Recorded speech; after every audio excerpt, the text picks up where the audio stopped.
Hey everybody, welcome back. Today I had a request to work quads, strengthen your quads. That's your beautiful thighs on the top of your legs. So I'm going to show you a couple of different quad progressions.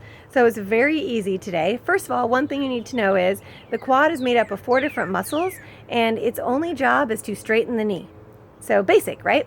So we always think about squats work your quads, lunges work your quads, seated leg extensions work your quads. Well, I'm going to take it all the way down to seated leg extensions and show you how to progress that up to standing leg quad extensions as well, and really kind of work those quads without doing a lot of extra damage or a lot of pain to your knees and your hips. So hold on a second, I'll show you what you need. All right, you'll see I have a chair set up here. So to get started, you just want a chair that allows you to sit up tall and you can lift your feet up and extend your legs out and bring them back in again.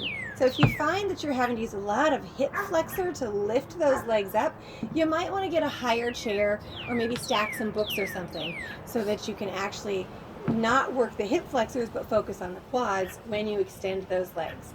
Now, a lot of times when people are really having issues, they start out just like this, very, very basic, no added weight, nothing. So the first thing that I always like to add on to this is a water bottle, because you should be drinking water when you're working out anyway. So squeeze that water bottle. Now you're activating a little bit of your inner thighs as well. And my water bottle is kind of slippery, so hopefully it doesn't fall. Keep that. I've just added a little bit of weight, and I can already feel the difference in my thighs. So each time my feet come up, I'm working those quads, and then I bring it back down. Okay, easy ways to progress that. Just get heavier water bottles, or if you happen to have weights, you could always use some weights. Maybe you have ankle weights, like you can get up to 5 pounds on each ankle, and then hold that water bottle, and then you're looking at like about 12 pounds you're going to be lifting. One other way you can progress it too, and I don't know if you can see it here, but I have a band set up to my back porch, and this is really cool, okay? So I'm going to take one foot in one handle. Uh-oh, I lost it. Take the other foot in the other handle.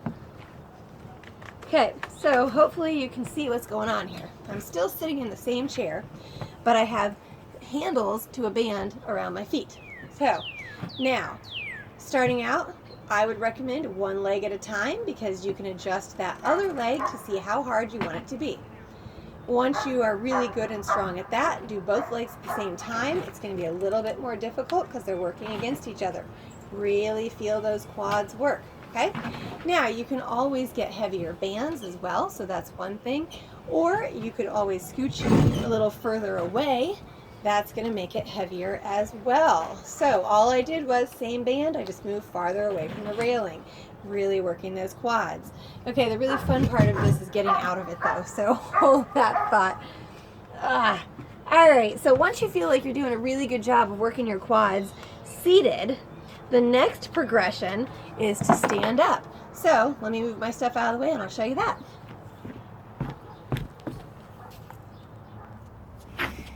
Alright, so this time I have my band secured here to the railing, and actually now that I'm looking at it, it probably might be better to put it on the lower railing. We'll see how this works. But same idea as seated, so I'm just going to take one foot in the band. Now, the reason this is a progression is because you have to use a little bit more core to stay balanced. Okay, and you can't cheat and come over here because then I have no resistance and that's kind of lame. So you find that resistance, step away till you've got resistance. Stand up tall, find your balance on the opposite leg. Lift that knee up, keep your knee and your hip level, and extend. And bring it back in. It again is a very fun challenge for balance, but also it works a little bit more quads. And of course you're going to be working more in that hip area as well because you're having to hold that leg up the whole time. So just to be even, I'm going to go ahead and swap legs here and show you. Same idea for how to progress. You just step further away, and if I do that I'll cut my head off, but step further away or get a heavier band as well. Now you can do these with partners too, if you've got somebody you live with and social distancing and all that. Just have the partner hold the band instead of wrapping it around the railing. So one other option that you can do, now notice I didn't bring it up and take it down each time because you want that core challenge of staying balanced. So knee stays up the whole time. Again, just a progression. If you start out doing these and you can't balance, feel free to do one, drop it down, do the other, drop it down. this is what you're working up to. So you will see by doing these, you're going to be strengthening those quads, so you're getting nice strong thighs, which are going to support your hips and your knees without hurting your hips and knee joints, because you're not doing any squats or lunges. You're not putting pressure on those joints to bend and make those joints work that hard. So hopefully this has given you some fun ideas to do with a water bottle or weights if you got them, or a band and a chair. Strengthen those quads. Have a lot of fun. Sure wish this dog was a little more quiet, but that's okay. Come back soon. I'm going to have more fun exercises. Of course, don't forget to subscribe. And finally, comment below what you want to see, and I will try to target those muscles for you. Thanks!